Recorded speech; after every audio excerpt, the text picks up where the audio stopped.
कहिलेकाहीँ नक्सामा कोरिएको एउटा सामान्य देखिने रेखाले दुई देशबीच दशकौंसम्म चल्ने विवादको बिउ रोपिदिन सक्छ। आज हामी त्यस्तै एउटा कथामा डुब्दैछौँ, नेपाल र भारत बीचको संवेदनशील कालापानी सीमा विवादको कथा। खासमा यो विवाद त पुरानै हो, तर 2020मा यसले एउटा नयाँ मोड लियो। कसरी? जब नेपाल सरकारले एउटा यस्तो नयाँ नक्सा जारी गर्यो जसले दुई देशबीचको सम्बन्धमा भनौँ न एउटा तरङ्ग नै ल्याइदियो। त्यो नयाँ नक्सामा पहिलो पटक रणनीतिक हिसाबले एकदमै महत्त्वपूर्ण मानिने कालापानी, लिपुलेख र लिम्पियाधुरालाई सामेल गरियो। अब यो कदमले भारतसँगको कूटनीतिक सम्बन्धमा ठूलै हलचल मच्चायो। तर यहाँनिर एउटा ठूलो प्रश्न खडा हुन्छ। 200 वर्षभन्दा पहिले नै तय भइसकेको जस्तो लाग्ने सिमाना आज आएर यति धेरै विवादित हुन पुग्यो कसरी?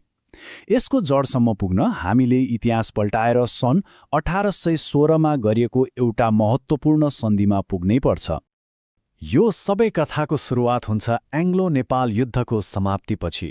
युद्ध सकिएपछि तत्कालीन ब्रिटिस भारत र नेपाल बीच एउटा सन्धि भयो, जसले नेपालको पश्चिमी सिमाना कोर्नेवाला थियो, वा कम्तीमा त्यतिबेला त्यस्तै सोचिएको थियो।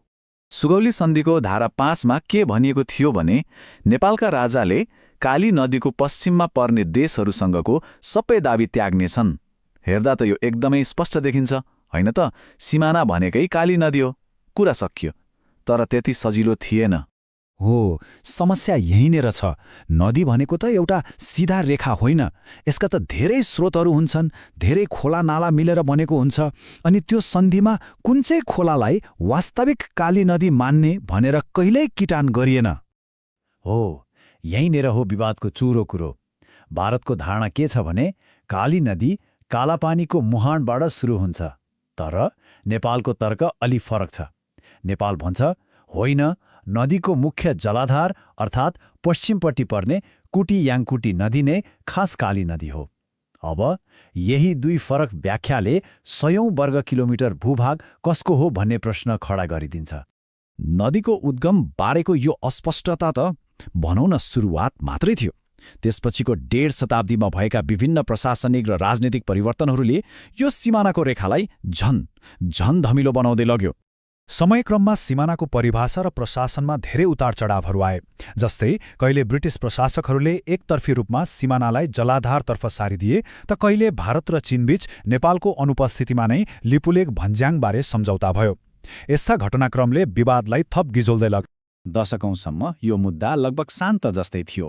तर 1990को दशकमा केही यस्ता घटनाहरू भए जसले यो सुप्त विवादको आगोमा घिउ थप्ने काम गर्यो र यसलाई फेरि राष्ट्रिय बहसमा ल्याइपुर्यायो।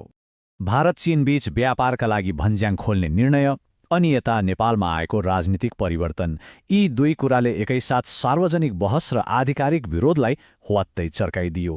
तर सबैभन्दा रोचक र विवादास्पद विकास त पछिल्ला केही वर्षहरूमा देखियो, जब नेपालको दाबीको आकार नै नाटकीय रूपमा परिवर्तन भयो। सुरुवाती दिनहरूमा अर्थात् 1997तिर नेपालको आधिकारिक दाबी करिब 35 वर्ग किलोमिटरको एउटा सानो क्षेत्रमा मात्रै केन्द्रित थियो।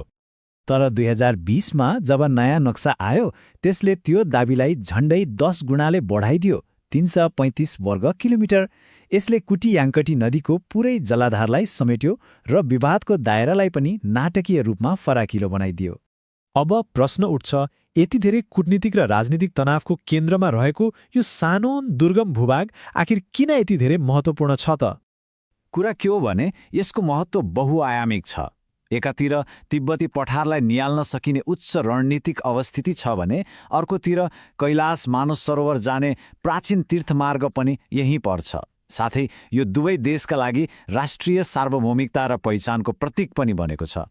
आखिरमा कालापानी विवादले एउटा गम्भीर प्रश्न छोडेर जान्छ।